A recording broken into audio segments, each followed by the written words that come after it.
Good afternoon everybody, my name's Claire Manning from Thirsty Brush and I'm here with another demonstration for you today on the How to Craft network, formerly known as the Stamps by Me channel, but now because you get videos from all sorts of different crafty people, Tony Darroch, myself, Carly Duff and Simon Williamson and plenty of others to come as well.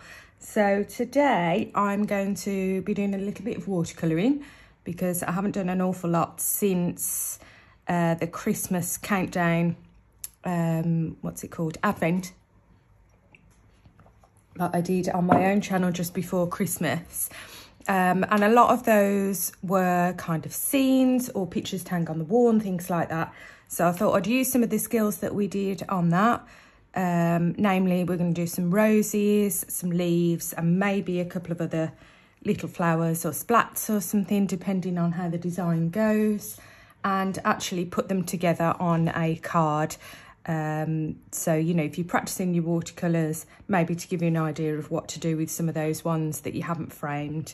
So I've got with me a couple of different brushes, some watercolour card, a little bit of kitchen towel, or you can have like an old cloth or something like that. I do sometimes. And my watercolour paints. I've got a palette here with like your little pans and all the different mixing palettes. But honestly, use whatever you've got. If you've only got watercolour pens, that's fine. Scribble them on a glass surface or the top of your Eureka, even your stamping tool, so you can get a bit of colour and mix it with the bud of water. If you've got my metallic confetti inks or the double up ones, use those. Honestly, whatever you've got to do the job. Even acrylics if you really want. You'll get a different look. Sorry, I'm slurping my tea at the same time. You'll get a different look with acrylics, but it gives you a chance to, as we always say, pick up that brush and have a go. So I'm just getting my little pot of water as well on my son's coaster, tea for Toby. So I'm going to mix up a couple of colours first. I might add in other ones, but I want a basic, I want to do yellow roses from a change for the traditional pink. Or lots of us do pink and red and things like that. And I want to have a couple of different greens ready for the leaves. So I've got a little bit of a kind of orangey yellow going here. So let's go with that and add some more of this pure yellow.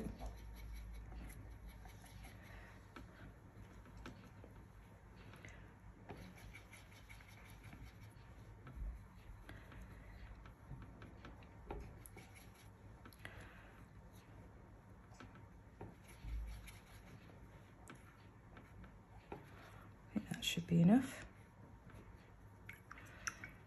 Rinse my brush.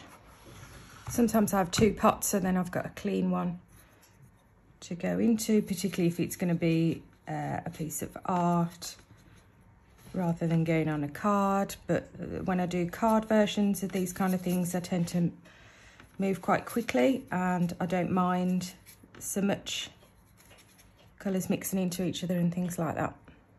But you do whatever you need to make you feel comfortable with just picking up that brush. So just wet down a couple of these greens. Favourite green here, which is like a sap green, I think you would call it. So it's got a little bit of yellow and brown in it. And it's just not as bluey and bright as some of the other greens, which I do like as well. But I like to use a mix of them. Some of the ones that look very realistic, and then some of the ones like those, can you see that's like more of a turquoisey. There's so many greens in this. Yeah, those are darker and more blue based. Okay, so that'll help us start off. In fact, let's have a bit more green. Did anybody have a look at the Adobe colour wheel thing that I was talking about on Sunday. It's definitely worth a look. If not, if you struggle to put colours together for your cards or your artwork, if you type in Adobe Colour into Google, and it takes you to a website where you can put in a base colour that you want to start off with, or find complementary colours or colours at the opposite of the colour wheel, things like that. Right, that's just my mixing brush. So I'm going to have it portrait. I'll splash that already. No, that'll be fine. So this is watercolour paper.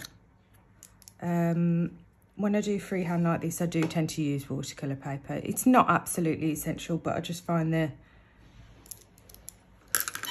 the results are much better. So I'm just slightly damping it, and then I'm going to go in with some of this yellow.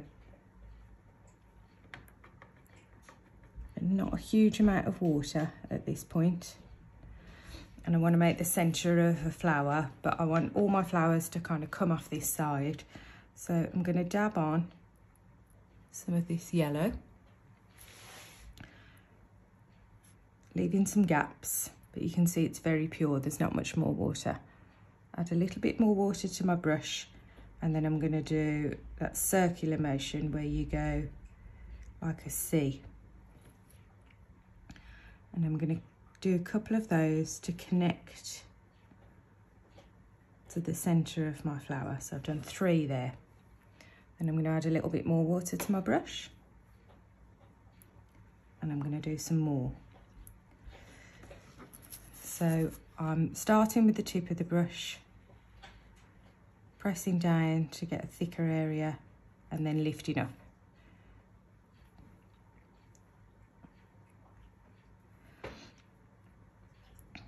And then using more and more water as we go.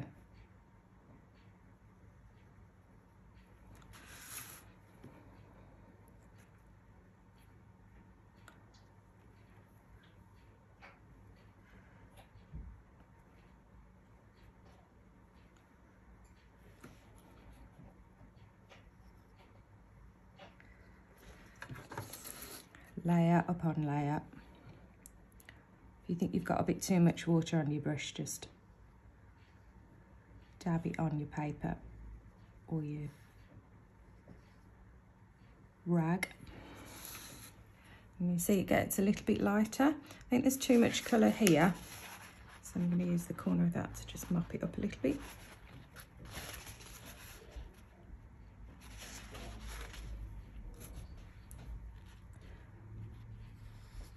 And then almost nothing on the brush now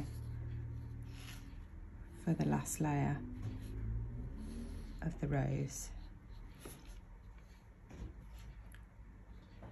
And that's nicely coming off the page then.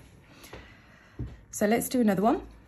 So you get to practice that again. This one I'm going to make slightly smaller, and I'm going to make it slightly more orange, so the tones on the paper are slightly different. Helps you differentiate between the two for your eye.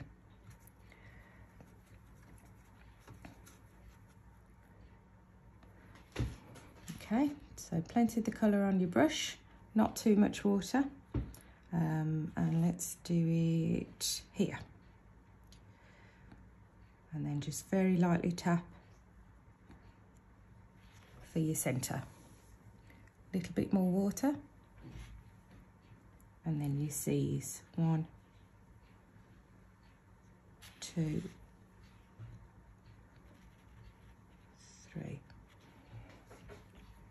Bit more water again. Go around again, slightly overlapping, leaving some white space, not too much. I find that that's when you use too much. When I was learning this technique myself, that's when sometimes it starts to look a bit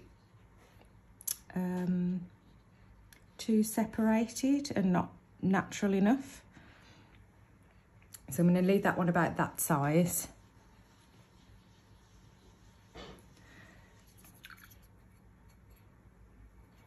And then should we do a different type of flower? Let's add a little bit more. Let's add a bit of this pink and make this even more orangey. There's not much left down there, so I'll add a bit more from my palette.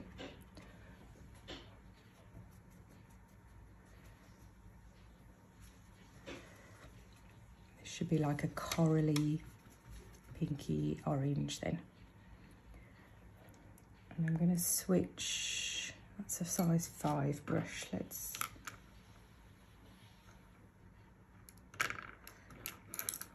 switch to this one. And I've done this flower a few times before, but again, it uses the same technique for the center, so I thought it would be helpful. So you add a few different bits in the center. Leave them quite concentrated.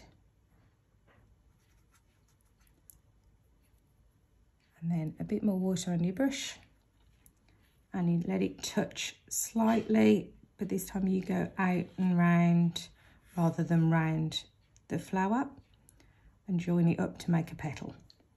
Fill it in and then go round. I normally do 5 petals on these. So you start to get used to how far away and how big you do the petals.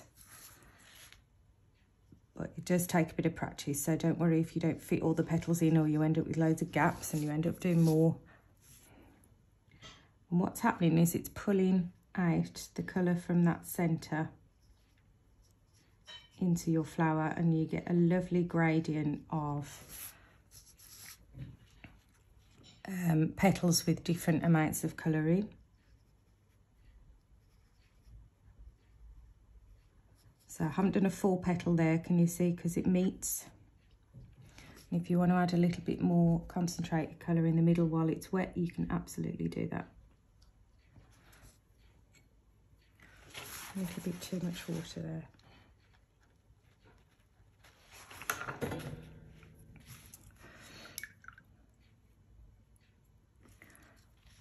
So let's just, for the design, so imagine there's a couple more of these flowers like poking out. So that's like a little bit of another petal of one of those, and another one over here, just for some interest, but that's not necessary as such. And now I'm going to move on to the leaves. So I want to build up, excuse me, some layers of leaves. So slightly bigger brush.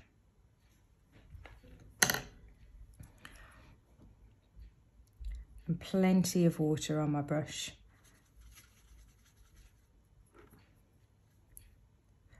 And quite a lot of water in my paint. So I want them quite pale. And I'm going to start kind of letting them come out. Again, this is the same technique. You go in with the tip of your brush.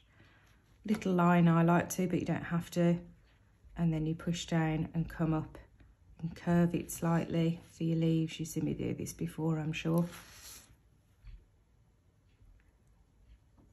And I'm doing a few leaves here and there.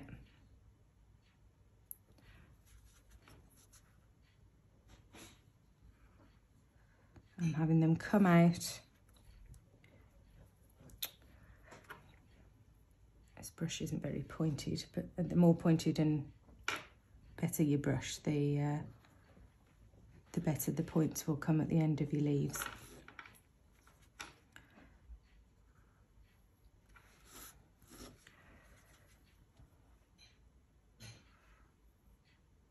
And then you can do larger leaves if you want. So I can have ones come out a bit like a shape of a petal. And I like to leave a tiny gap in those. And have maybe the end a little bit more feathered or something like that. Have them go in slightly different directions.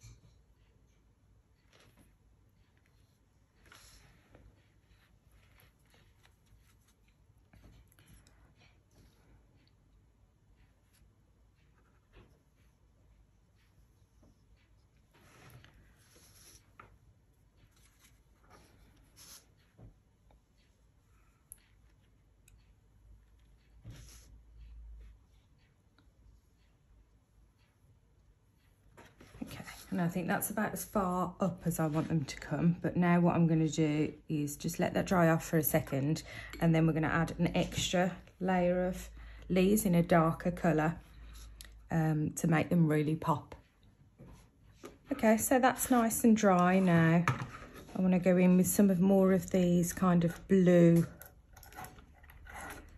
based greens. Just thinking, shall I go in with a smaller? Not quite yet.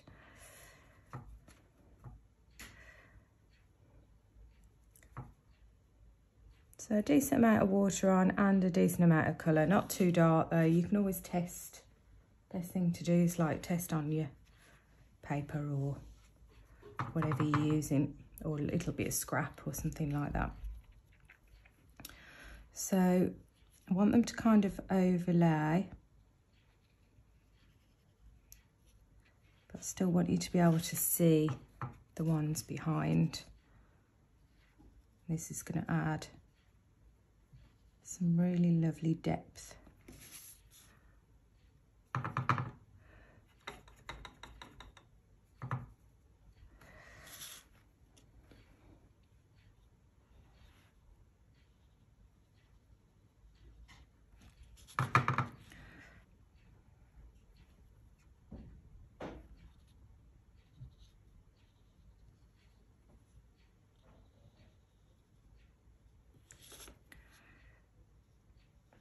And again, vary the amount of paint you've got on your brush, the amount of the direction and the size of your leaves.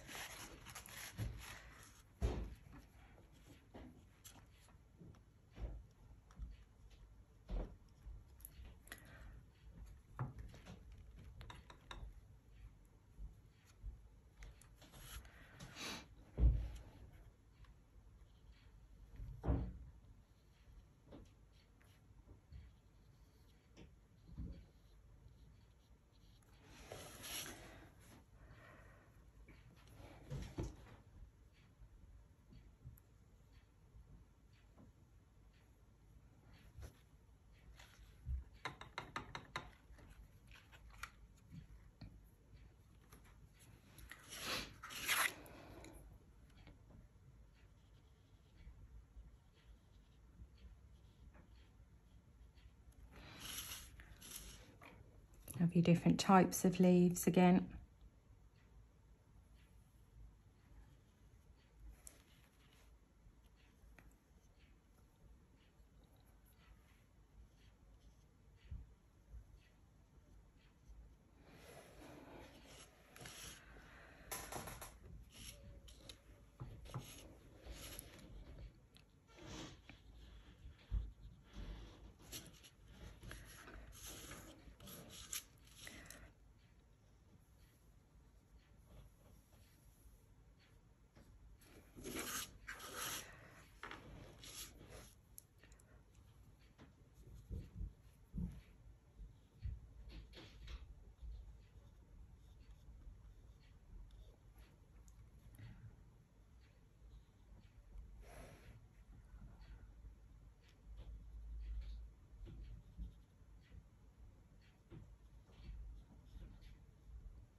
And I'm just building and building until I feel happy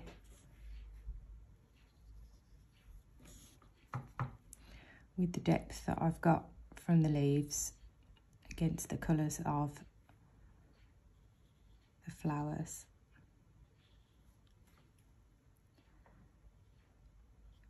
Have them tuck out from behind. Things looks really nice.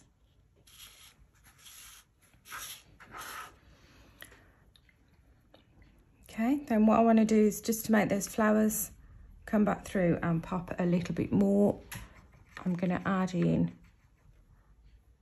some slightly darker oranges and yellows here.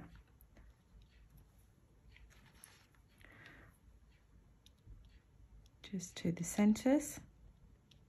Now it's dried, it won't bleed out, it's just adding that extra bit, making that centre bit a little bit darker.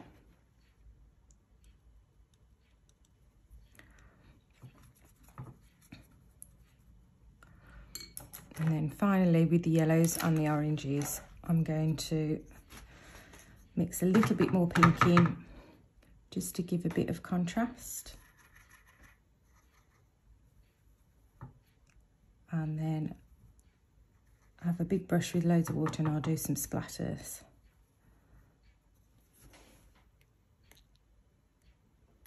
So these are pink, but you could do your yellows, your blues, whatever you want.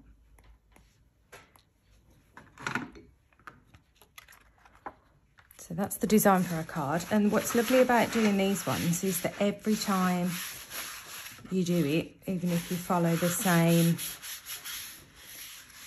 kind of layout of 3 flowers or 5 flowers or whatever you want, I'm just going to dab some of those off so they're not quite so dark. It's always going to look slightly different. Okay, now so to turn that into a card, you could trim that down. I've already cut it so it fits onto a 5x7 card like this, but we need to add a sentiment. So I thought I'd do something a bit different than just stamping it on or die cutting one and sticking it on. So I've got one of my stamp sets here. It really doesn't matter which one you use, but you need a stamp set with a sentiment that's got a die with it. So I'm going to use this You Are Incredible stamp and the coordinating die. I'm not going to use the one that fits directly out on the edge of it with hardly any border. I'm going to use the slightly bigger one. I'm just going to run my heat tool just over that, make sure it's completely dry before I do the next bit, because I don't want to smudge.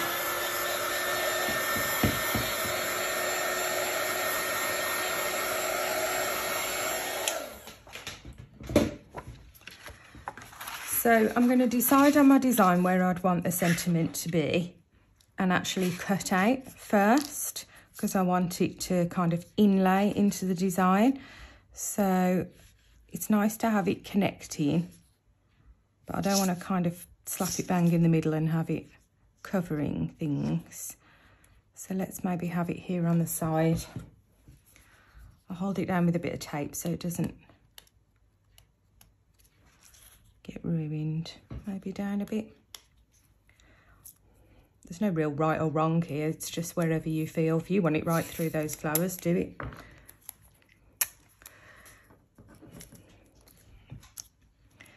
I haven't got the guts to cut straight through them, I don't think. So, is that roughly straight for when that goes in?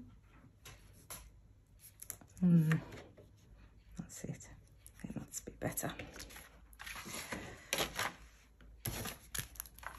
Okay, so that's going through the machine. While that's going through, I just get my Eureka ready, and the sentiment is actually going to be stamped directly onto the card blank. So just wait for that to come out and then I'll show you how to layer it up and make sure it's in the right place. So now if we just pop that out, so we've got a gap there and that fits directly onto our card blank. So hold it down. I'm not going to stick it down yet because I want that to have a little bit of be raised, but I'm going to hold it down enough so I can position my sentiment. Excuse me if my head's coming in while I make sure that's as straight as I can get it.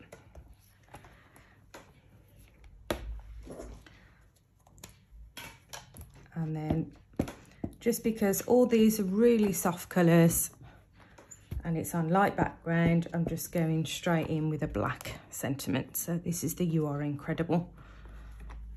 So hopefully this is one of those cards that just you can use for absolutely any occasion. There we go.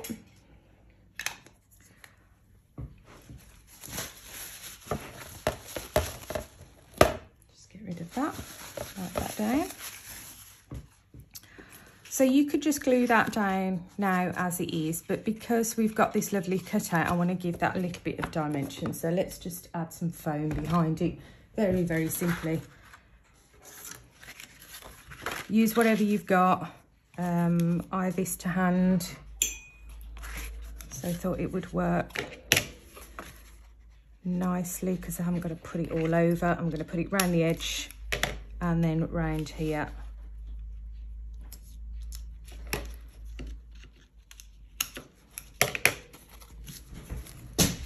But by all means, keep it flat if you want. You could even make a bit of a shaker sentiment here. If you wanted to glue a little bit of acetate behind that. And then pop a few tiny sequins or beads or something. Obviously, you'd need to make sure your sentiment there, I've done it quite close to the edge. You'd need to make sure you've done it so your foam can go all the way out so your sequins don't fall, or whatever you're putting inside. Oh, Horse the dog's woken up here now and decided to come and say hello. Hi, Horse. It's wandering around, wondering why I'm not talking to him as usual. And then just so it doesn't dip in the middle, I'm going to pop a couple of bits. If you're using pads, obviously that's much easier, but I just had this to hand this morning when I was recording, so I thought I would do it. Like I said at the start, if you enjoy my videos then, and any of the other ones on the channel, do subscribe and hit the bell. And then you will get notified anytime. It's almost every day now. We've got somebody's on the channel giving you some kind of inspiration. And we've all got different styles and different techniques that we love. So there's so much that you can have a go at. Lots of us have got a bit more crafty time now and looking for things to fill our time rather than just watching the TV and stuff. Not that there's anything wrong with having a chill and watching the telly, but sometimes you want to get stuck in and do something a bit more creative. Do many of you sell your cards online? Let me know in the comments. Or sell them, you know, normally. Do you do craft fairs or anything like that? I'd love to know how many of you do that.